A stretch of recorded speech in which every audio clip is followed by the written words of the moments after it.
మిత్రులారా, నిన్న సోమవారం బ్లాక్ మండే అని, బ్లడ్ షెడ్ జరిగిందని, లక్షల కోట్ల రూపాయలు నష్టం జరిగిందని ఇవాళ పత్రికల్లోనూ ఛానళ్లలోనూ పెద్ద ఎత్తున వార్తలు మీరు చూసే ఉంటారు.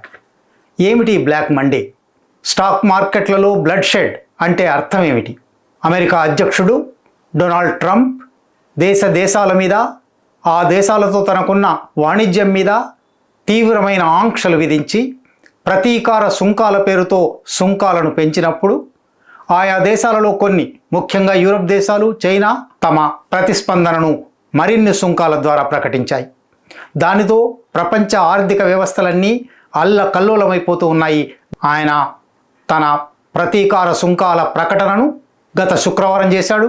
శని ఆదివారాలు మార్కెట్లు ఉండవు. సోమవారం నాడు మార్కెట్ ప్రారంభం కాగానే ప్రపంచవ్యాప్తంగా దాని కదలికలు, ప్రకంపనాలు మొదలయ్యాయి. 1928 ఆర్థిక సంక్షోభం గురించి చెప్తారు.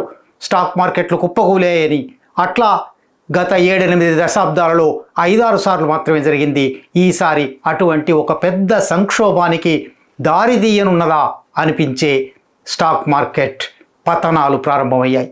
Hong Kong 13.6%, Taiwan 9.6%, Japan 9.5%, Italy 8.4%, Singapore 8%, Sweden, China, Switzerland వంటి అనేక మార్కెట్లు విపరీతంగా కుప్పకూలడం ప్రారంభమైంది.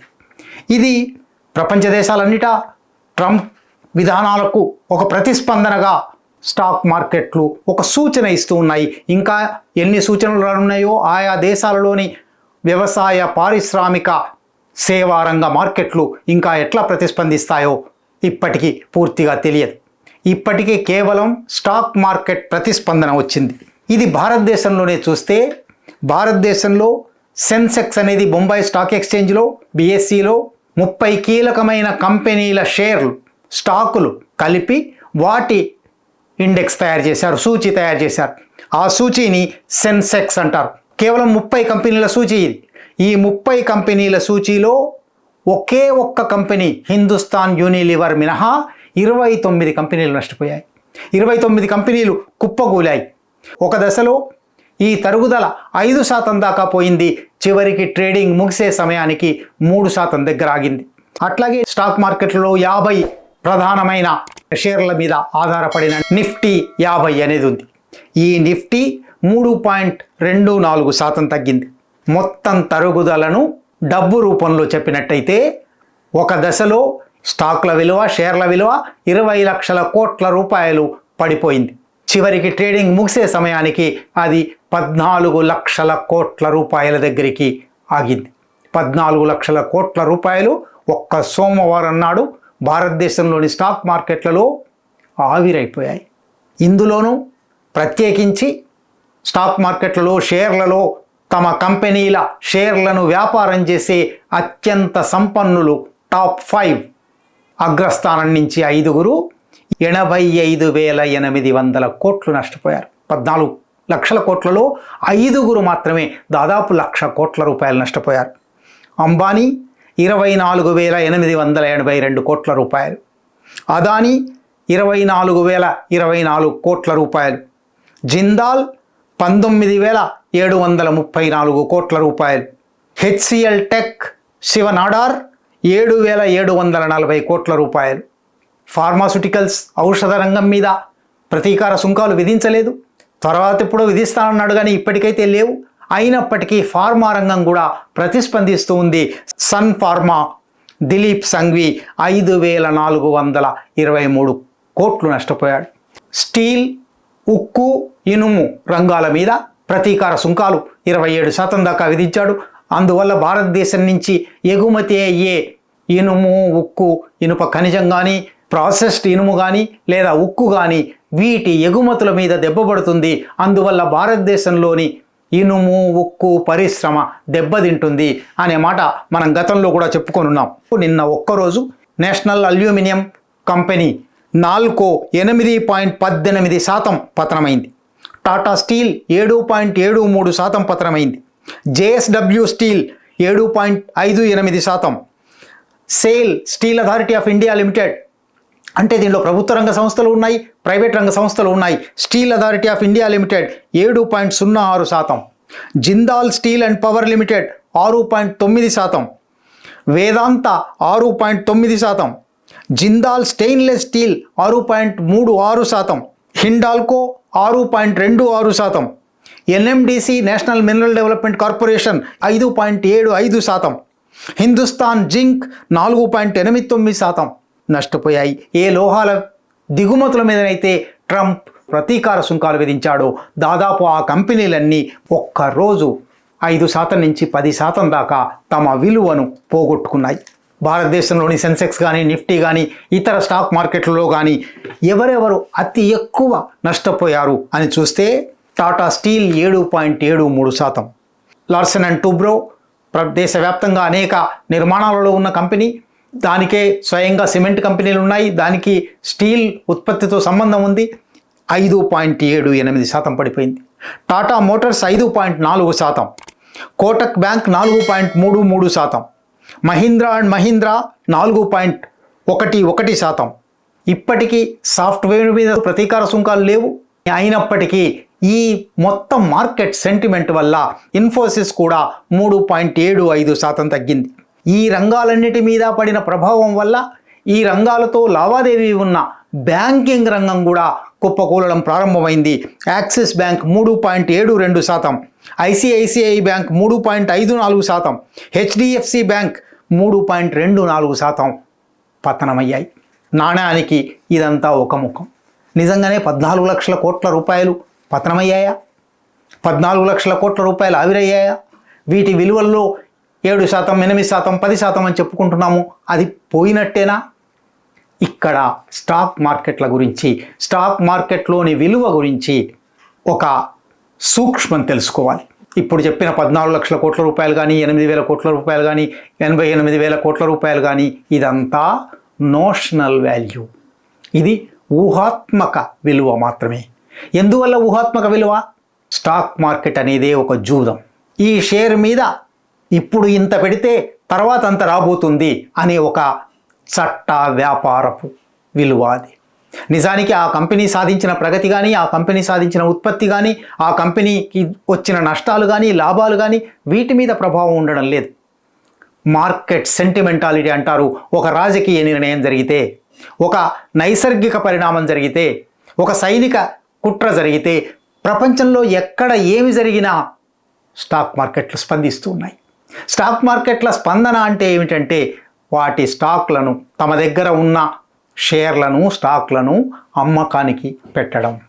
ఫలానా కంపెనీకి ఇన్ని షేర్లుంటే ఆ షేరుకు ఒక్కొక్క షేరుకు ఇవాళ విలువ ఇంత ఉంటే ఈ కంపెనీ మొత్తం షేర్లు ఇంటూ ఆ కంపెనీ ఇవాళ అమ్ముడవుతున్న ధర కలిపితే మార్కెట్ క్యాపిటలైజేషన్ వస్తుంది.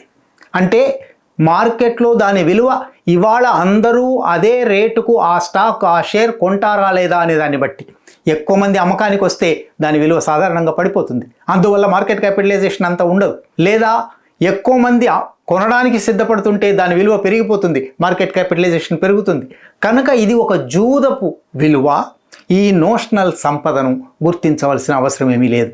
అయినప్పటికీ ఈ నోషనల్ సంపద పెరుగుదల, తరుగుదల వల్ల సాధారణ మదుపుదారులకు, ఇవాళ చాలామంది మధ్యతరగతి, ఎగువ మధ్యతరగతి స్టాక్ మార్కెట్లలో రిటర్న్ ఆన్ ఇన్వెస్ట్మెంట్, పెట్టిన పెట్టుబడి మీద రాబడి ఎక్కువగా ఉంటుంది. నిజము కొంత ఉంది, భ్రమ కొంత ఉంది. అందువల్ల స్టాక్ మార్కెట్లలో పెడుతూ ఉన్నారు. ఇటువంటి వాళ్లకు ఈ విలువ పడిపోగానే, ఉదాహరణకు ఇవాళ టాటా స్టీల్ 129 రూపాయలకు పడిపోయింది. నిన్న అది 140 రూపాయలు, 138 రూపాయలు ఉంది. అట్లాగే ఎల్ఎన్టీ ఇవాళ 3,070 రూపాయలకు పడిపోయింది. అది 3,200, 3,300 ఉంది. నిన్న 3,300కు కొన్న వాళ్ళు, ఎగువ మధ్యతరగతి కానీ, మధ్యతరగతి కానీ స్టాక్ మార్కెట్లలో బ్రోకర్ల ద్వారా కొని ఉంటారు. ఇవాళ వాళ్ళ విలువ పడిపోయింది. అంటే వాళ్ళు నిన్న రూపాయి పెట్టి కొన్నది ఇవాళ 90 పైసలు అయింది. రేపు 80 పైసలు కావచ్చు, 50 పైసలు కావచ్చు. లేదా వాళ్ళు రూపాయి పెట్టి కొంటున్నాము, 2 రూపాయలు అవుతుంది, రూపాయి 10 పైసలు అవుతుంది, రూపాయి 50 పైసలు అవుతుంది అని కొని ఉండవచ్చు. ఇది కేవలం నోషనల్ వాల్యూ అయినప్పటికీ మదుపుదారులకు నష్టం వస్తుంది. మదుపుదారులు అనేవాళ్ళు మొత్తం దేశ జనాభాలో అతి తక్కువ శాతం 1%, 2% కన్నా ఎక్కువ స్టాక్ మార్కెట్లలో పెట్టుబడి పెట్టడం లేదు. కానీ ఈ మార్కెట్ సెంటిమెంట్ అనేది ఒకటి ఉంటుంది. మార్కెట్ ఇట్లా పడిపోతుంది అంటే అది మొత్తంగా ఆర్థిక వ్యవస్థ మీద ప్రభావం వేస్తుంది. ఇందువల్ల ఈ మార్కెట్ క్యాపిటలైజేషన్ పడిపోవడం వల్ల మాంద్యం రానున్నది అని ఒక సూచన వస్తుంది. దీనికి ఒక విష వలయం ఇది. మొట్టమొదట ఆయన సుంకాలు విధించాడు. సుంకాలు విధించినందువల్ల ఆ దేశంలో ధరలు పెరిగిపోయాయి. ధరలు పెరిగిపోయినందువల్ల అక్కడ డిమాండ్ తగ్గింది. డిమాండ్ తగ్గినందువల్ల అక్కడికి ఎగుమతి చేసే, ఉత్పత్తి చేసే కంపెనీల ఉత్పత్తి తగ్గించవలసి వచ్చింది. ఉత్పత్తి తగ్గిందంటే కార్మికులను రిట్రెంచ్ చేయవలసి వచ్చింది. కార్మికులను రిట్రెంచ్ చేయడం అంటే కొనుగోలు శక్తి తగ్గింది. కొనుగోలు శక్తి తగ్గడం అంటే కేవలం కార్మికుల కొనుగోలు శక్తి తగ్గడం మాత్రమే కాదు. ఈ విషవలయంలో ఒక వస్తువు, ఒక సరుకు మాత్రమే ఉంది. కానీ ఆ సరుకు కంపెనీ మూతపడడము, రిట్రెంచ్ చేయడము, ఉత్పత్తి తగ్గించడము జరిగితే ఆ కార్మికుల కొనుగోలు శక్తి తగ్గితే వాళ్ళు మార్కెట్లో కొనే ఇతర సరుకులు కూడా తగ్గిపోతాయి. వాళ్ళ కొనుగోలు శక్తి తగ్గడం అంటే మార్కెట్లో అన్ని సరుకుల డిమాండ్ తగ్గడం. అంటే ఒక సరుకు దగ్గర ప్రారంభమైనది, ఒక కంపెనీలో ప్రారంభమైనది త్వరగా ఒక విష వలయంగా మొత్తం ఆర్థిక వ్యవస్థకు చుట్టుకుంటుంది. మొత్తం ఆర్థిక వ్యవస్థలో మార్కెట్ మొత్తంలో కూడా డిమాండ్ తరుగుదల జరుగుతుంది. డిమాండ్ తరుగుదల ఇట్లా జరిగితే మళ్ళీ అది అన్ని కంపెనీలకు ఉత్పత్తి తగ్గించడానికి, కార్మికులను రిట్రెంచ్ చేయడానికి, అంటే కొనుగోలు శక్తి మరింత తగ్గడానికి ఒక విషవలయంలాగా డామినో ఎఫెక్ట్ అంటారు. అటువంటిది ఇవాళ ప్రారంభమైంది. ట్రంప్ సుంకాల పెరుగుదల అనేది ప్రపంచవ్యాప్తంగా ఆర్థిక వ్యవస్థలలో, దేశాలలో, ఉత్పత్తిలో, పారిశ్రామిక కార్మికులలో, మొత్తంగా సేవా రంగంలో, సమాజంలో సంక్షోభానికి దారితీయనున్నది. ఈ సంక్షోభానికి సూచనగా ఇవాళ స్టాక్ మార్కెట్లు ఇట్లా ప్రతిస్పందించాయి. ఇది ఒక అంశం అయితే, మరొక వైపు ట్రంప్ విధానాల వల్ల ఆయన అధికారంలోకి వచ్చి ఇంకా కొన్ని నెలలు కూడా గడవలేదు. కానీ అప్పుడే అమెరికా వ్యాప్తంగా ఇక చాలు అనే ఒక దేశవ్యాప్త ఆందోళన ప్రారంభమైంది. కొన్ని లక్షల మంది వీధుల్లోకి వచ్చి ట్రంప్ అనుసరిస్తున్న విదేశీ వాణిజ్యంలో అనుసరిస్తున్న విధానాలు కావచ్చు, స్వదేశీ పౌర హక్కులలో, స్వదేశీ భావప్రకటన స్వేచ్ఛలో అనుసరిస్తున్న విధానాలు కావచ్చు ఇంకా చెల్లవు, మార్చుకోవాలి అని డిమాండ్ చేస్తున్నారు. వీధుల్లో ప్రదర్శనలు జరుగుతున్నాయి. అంటే ఒక ఆర్థిక సంక్షోభం దగ్గర ప్రారంభమైనది రాజకీయ సంక్షోభంగా కూడా వ్యాపిస్తూ ఉన్నది. అది సామాజిక సంక్షోభం కూడా అవుతుంది. ఏ ఆర్థిక వ్యవస్థలు కుప్పకూలిపోతాయో తెలియదు. సరిగ్గా మన కళ్ళ ముందరే 2008లో అమెరికా ఆర్థిక వ్యవస్థలో గృహ రుణాల సంక్షోభం, సబ్ ప్రైమ్ క్రైసిస్ మొదలైంది. రుణం మీద గృహం కొనుక్కున్న వాళ్ళు తమ ఈఎంఐలు కట్టలేకపోయారు. చాలా చిన్న సమస్య. అది ప్రపంచంలో కనీసం 30-40 దేశాల బ్యాంకులను దివాళా ఎత్తించింది, మూతపడేలా చేసింది. ప్రపంచం 2008 నాటి ఆర్థిక సంక్షోభాన్ని ఇవాల్టికి 16 సంవత్సరాల తర్వాత కూడా తేరుకోలేదు.